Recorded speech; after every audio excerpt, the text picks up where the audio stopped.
Assalamualaikum warahmatullahi wabarakatuh. Perkenalkan, nama saya Cunovi Indrianti dengan NIM 1807030660.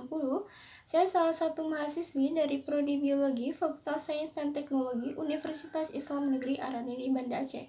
Kesempatan kali ini saya akan menjelaskan sedikit deskripsi tentang potensi komoditas pertanian.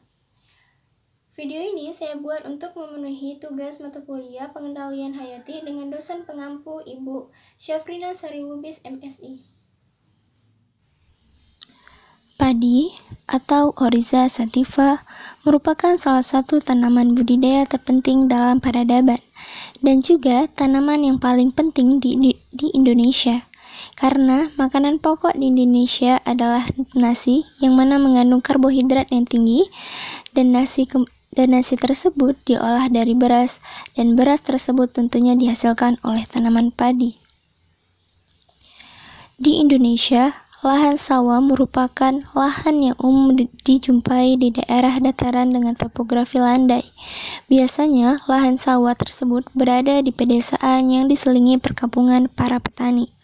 Seperti yang kita ketahui, tingkat kepadatan penduduk di kota maka akan mengakibatkan berkurangnya lahan untuk bertani. Oleh karena itu, di pedesaan masih sangat khas dengan menanam padi. Desa Codyang merupakan desa yang terletak di Kecamatan Kuta Baru, Kabupaten Aceh Besar. Saya mengambil lokasi tersebut karena berada di sekitar rumah.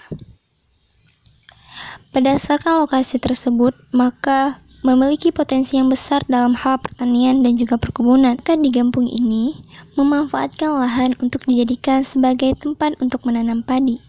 Pembudidayaan padi melalui proses yang panjang dan proses tersebut memakan waktu yang berbulan-bulan hingga masa panen. Sebelum proses penanaman padi, maka dilakukan pembajakan atau olah tanah, di mana sebelum lahan dibajak maka disebarkan pupuk kandang ataupun kompos, yang mana setelah itu dilakukan bajak untuk membolak-balik tanah dan menghancurkan tanah.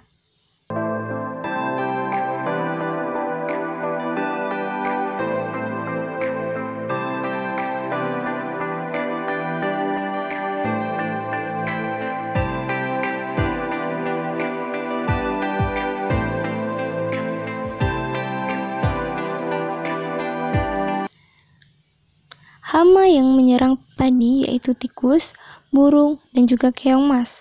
Keong mas biasanya akan menyerang di saat vegetatif dan ketika masa pembibitan. Burung merupakan hama yang sangat meresahkan para petani, di mana keberadaannya akan memakan tanaman padi yang sedang berbuah dan berusia tua menjelang panen. Biasanya, para petani ketika sudah masalah hama, para petani menyemprotkan pestisida. Sekian yang dapat saya sampaikan, lebih dan kurang saya mohon maaf. Apabila terdapat kesalahan kata, mohon dimaafkan. Terima kasih. Assalamualaikum warahmatullahi wabarakatuh.